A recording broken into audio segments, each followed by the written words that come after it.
for our continuing and consistent coverage of all sides to the COVID-19 pandemic story and indeed other issues on the front burner of national discourse. We are now being joined from here in Lagos by Jimi Agbaje, a certified pharmacist who will be doing an assessment of COVID-19 interventions at both the state and federal government levels, vaccines and what needs to be done to maximize supply.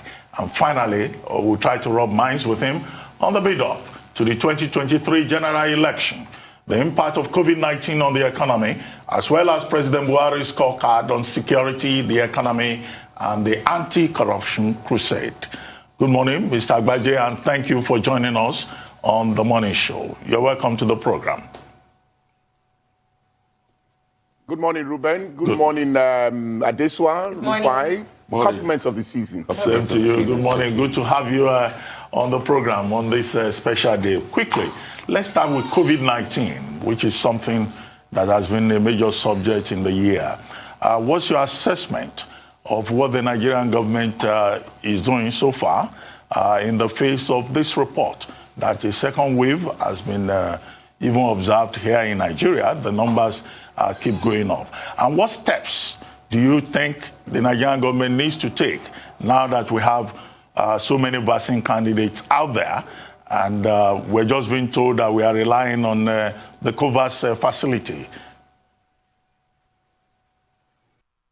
Well, thank you very much. I believe that the problem of COVID-19 in terms of the people, the challenges are the same everywhere. The people do not everybody believes in the seriousness of the pandemic that we're in. So just like you have abroad in the Western countries, so we have here. And so I think the first problem for government is advocacy, is to make people realize the seriousness of COVID-19. I think that's the first challenge.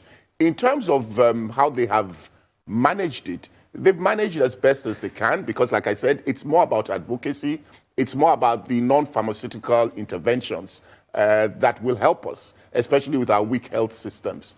With regards to vaccines, unfortunately, I can't say that we are in charge or we're in the driver's seat in the sense that we belong to what you call the category of poor countries, where low income.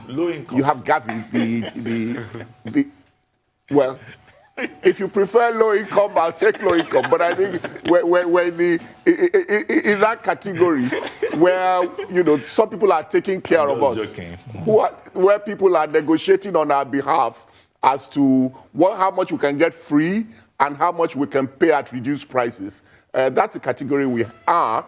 Unfortunately, there is also a reality, and that reality is that even with that arrangement, it's estimated that just about 20% of our population will have vaccination in the year 2021.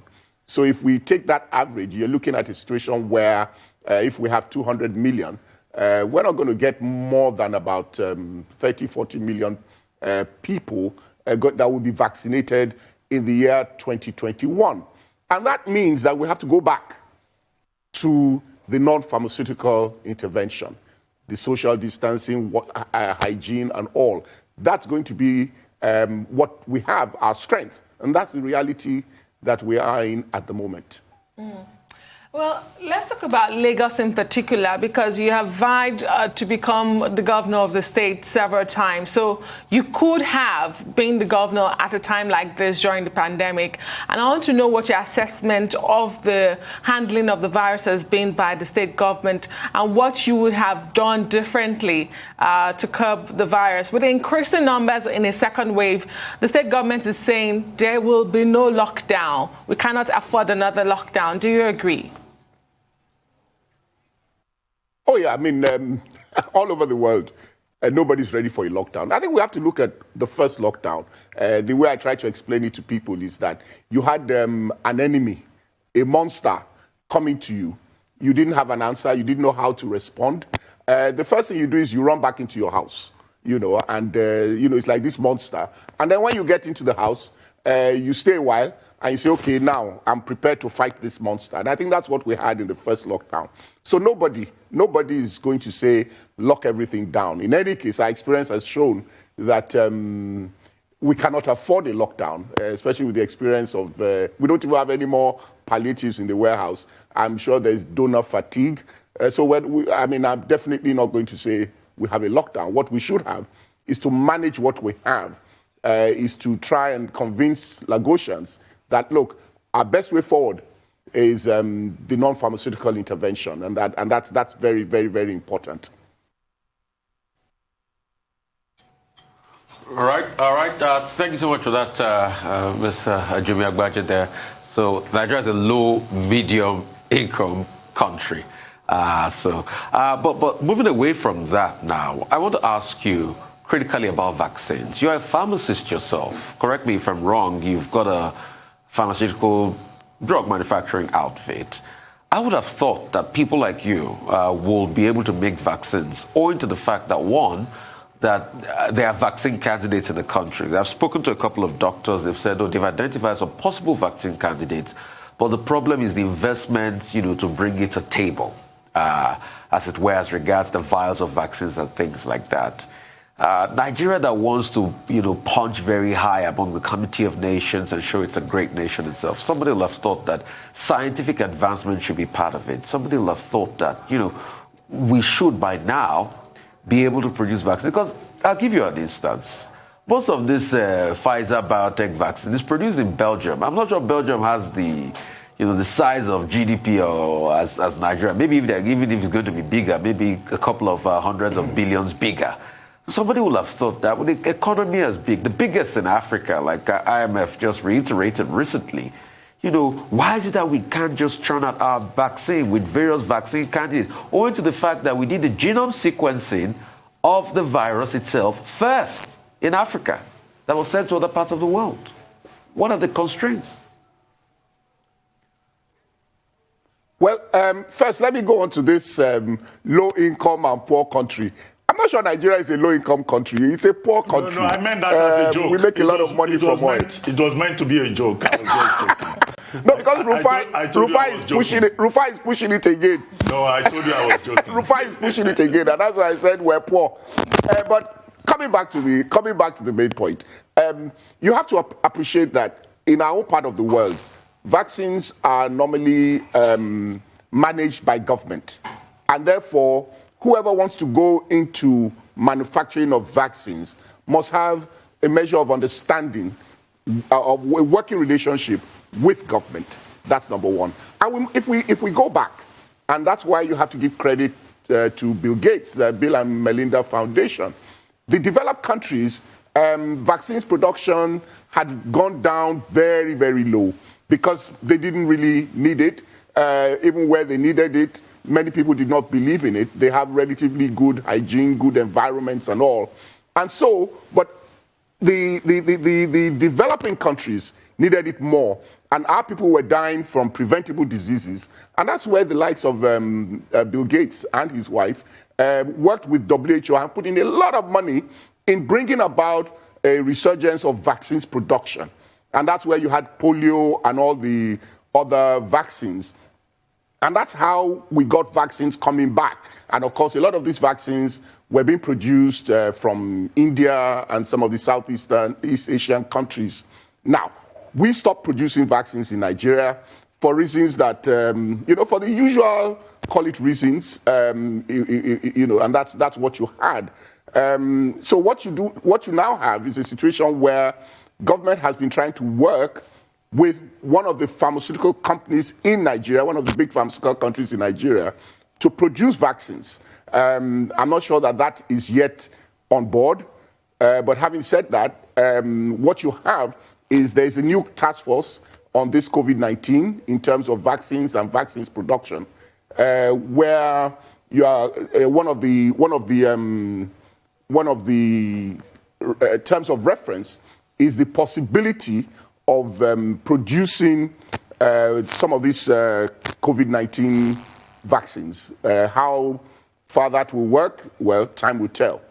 So it's not something that you easily go into without cooperation with government, especially in this part of the world. Well, Mr. Agbaje, we would still like to discuss politics with you, but before we get to that point, The Nigerian government has set up what they call a technical working group on COVID-19 vaccines.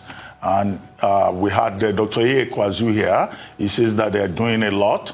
The Minister of Health has talked about an attempt, a plan to get about 400 billion naira to get vaccines. And then we have the COVAX facility under the WHO Gavi Alliance. But what other things do you think that government needs to do in terms of putting in place a distribution network, a cold storage chain, and other things that may be required to ensure that more than 20% of the Nigerian population gains access to the vaccine next year, which is the year that Nigeria and other countries are looking at?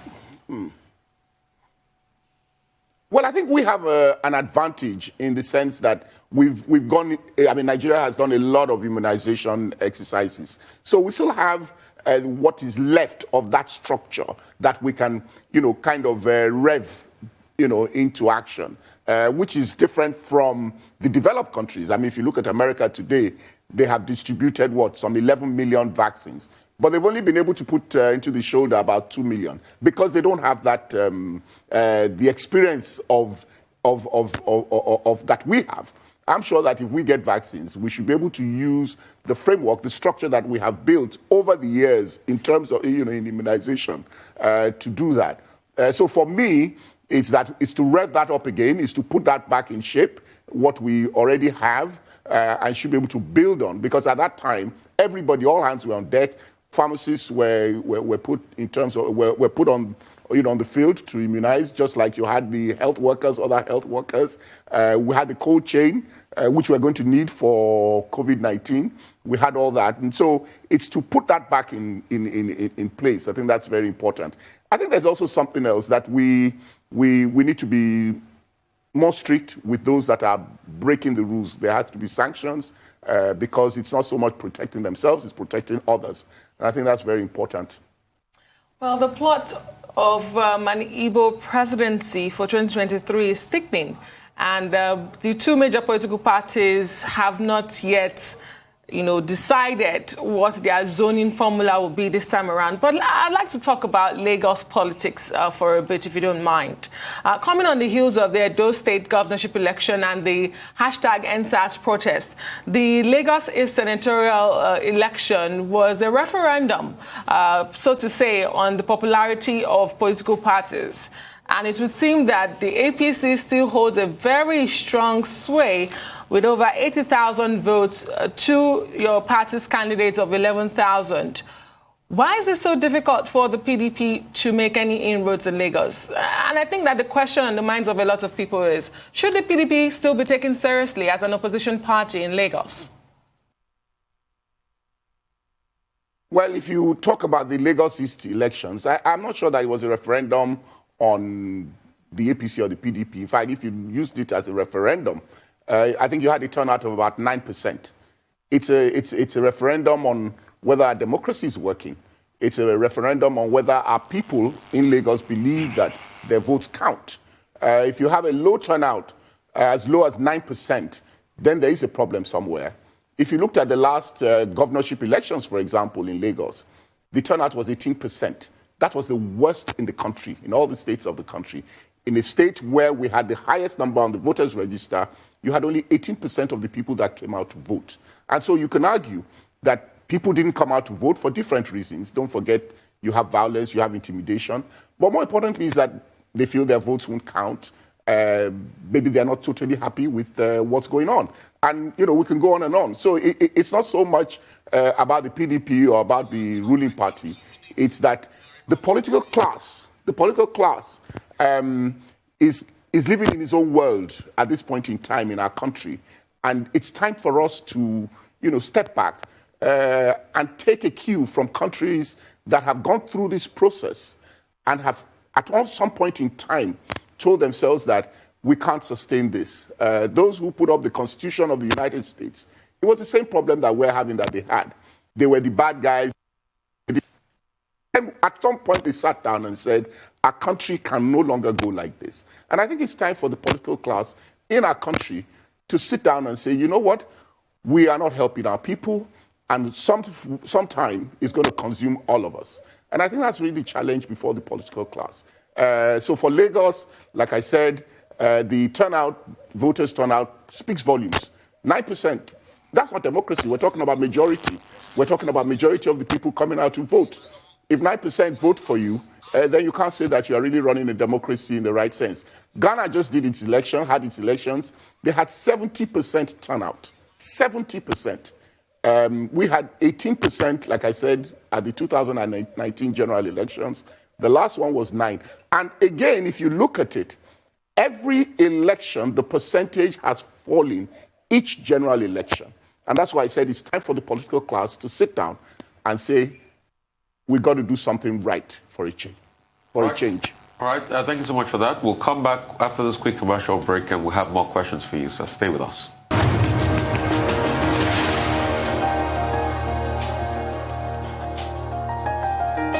Welcome back. Always a delight to have you on the Rise morning show right here on the Rise News channel. Let's go straight to it. I mean, you made very valid points about voter apathy and some other incumbent problems we have in the country. And you talked about the Americans at some point saying, they can't go further with the Constitution. In fact, there was a bandwagon of people that pushed that movement. They were called the Federalists. They finally wrote a book called The Federalist Papers, collection of articles about this by Alexander Hamilton. And that leads me to the first question about restructuring. Because, like the Federalists in America, we're having the restructurists now that are saying that the Constitution, the way it's done, have to change. Looking at the security challenges, case of Amotekun and the likes. I mean, what would you say to those people? And secondly, I also want to ask about the infightings in your party. Mr. Doherty has resigned recently. Only God knows what happened in your party. Dave Umahi left the party. Former Governor Fayashe and Sheyi Makinde, they are going break bats at each other. Somebody's telling the other that was a governor at 46, you were a governor at 51, back and forth. A lot of people look inwards and say, you are supposed to be the opposition, holding the balance, but you are fighting yourself. You are gradually imploding. So those two questions, restructuring and the state of play in your party. Yeah, well, let me talk to, excuse me, to restructuring. Now, I run away from this word because people take it differently. And I believe that if you want to sell a product, you've got to sell it in a way that the people accept it. People have tried to, or those who don't like the words restructuring, have put it as sloganeering. But I think what we're saying is Nigeria working the way it is? Now, you've been talking about the Apapa gridlock, for example. For the last 10 years, we've been having this one task force or the other. Now, that's because Abuja is trying to resolve traffic problems in Lagos. Is that how you're going to run a country? No. Okay, now the state government wants to take over because it's the one that feels, the problem. You have situations where the federal government is building health centers in 774 local governments. And I'm asking myself, what is it going to do with those local governments, So basically what we're saying is that Nigeria is not working. And I think we all agree it's not working. But we agree that the center is too strong. And that's what the argument on restructuring is about. We're looking at the police, and we're saying that you cannot have a central police force. We're saying that you want to have a rail system. You have to get federal government to do the rail in the whole country. We're talking of roads. And also, basically for me, is that we have to go back and devolve powers from the center to the federating units, which are the states. The local governments are earning the same kind of income. They're getting, it's not the business. It's not the business of the federal government. So on the record, Nigeria is not working the way it is presently structured, and we need to sit down and do something about it. With regards to the party politics, politicians, what they do best is fight for power, for position. And that's what politics, not only in the PDP, even in the APC, you have that is happening. Everybody's talking of 2023. So what you're seeing playing out is basically repositioning for 2023. But my take is, the citizens should allow politicians to play their games, but must, at the end of the day, tell them that, look, when you finish this, your game, what's in it for us?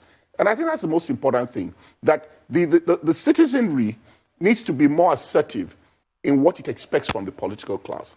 Because you see, if you are more demanding, if the citizenry is more, the electorate is more demanding, then those who are even fighting for positions will be a different kind of people.